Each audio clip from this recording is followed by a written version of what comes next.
भाईचारा विकास करने का कार्य कर रही है, जिससे कि भयमुक्त, विकास युक्त, भ्रष्टाचार मुक्त प्रदेश में बन सके। और इन कार्यों को रोकने के लिए समाजवादी पार्टी, कांग्रेस और बीजेपी एक साथ मिलकर हर प्रकार की कोशिश में दिन रात लगे रहते हैं। लेकिन चूंकि इसको बहुजन समाज पार्टी ने खत्म करने का काम किया है, इसी का कारण है कि आपने देखा कि आज इतनी बड़ी संख्या में जिनके नाम अभी आपके सामने ज्ञान वाजपेयी जी ने लिया था, दूसरी अन्य पार्टियों को छोड़कर आज बहुजन समाज पार्टी ज्वाइन किया है लोगों ने, जिसमें कि आशीष शुक्ला जी नगर पालिका अध्यक्ष सीतापुर की है और हमारे अनेकों जो हमारे साथ हमारे वकील भाई हैं, आज उन्होंने भी यहाँ पर बहुजन समाज पार्टी को ज्वाइन किया है।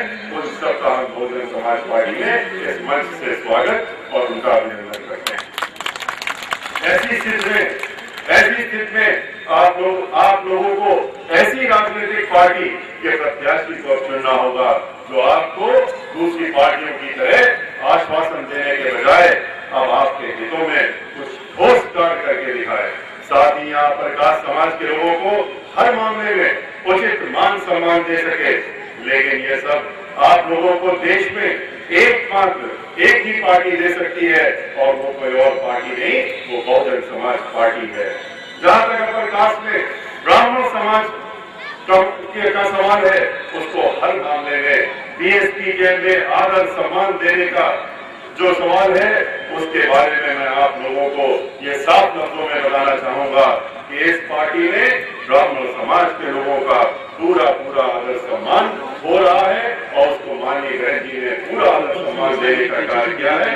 और इस बात का सबसे बड़ा सबूत और गवाह और कोई नहीं बल्कि मैं खुद। तो ब्राह्मण समाज का क्या हक होना था, ये तो आप सोच ही सकते हैं। उन्होंने ब्राह्मण समाज को चौराहे पर ले आकर छोड़ दिया।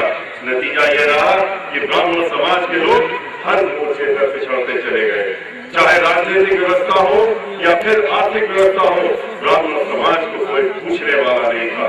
समाजवादी पार्टी, जहां तक समाजवादी पार्टी का सवाल है, वो तो ब्राह्मणों को आज भी बनी हुई है। समाजवादी पार्टी पहले भी और आज भी ब्राह्मण समाज को अपना पहला और आखिरी दुश्मन मानती है।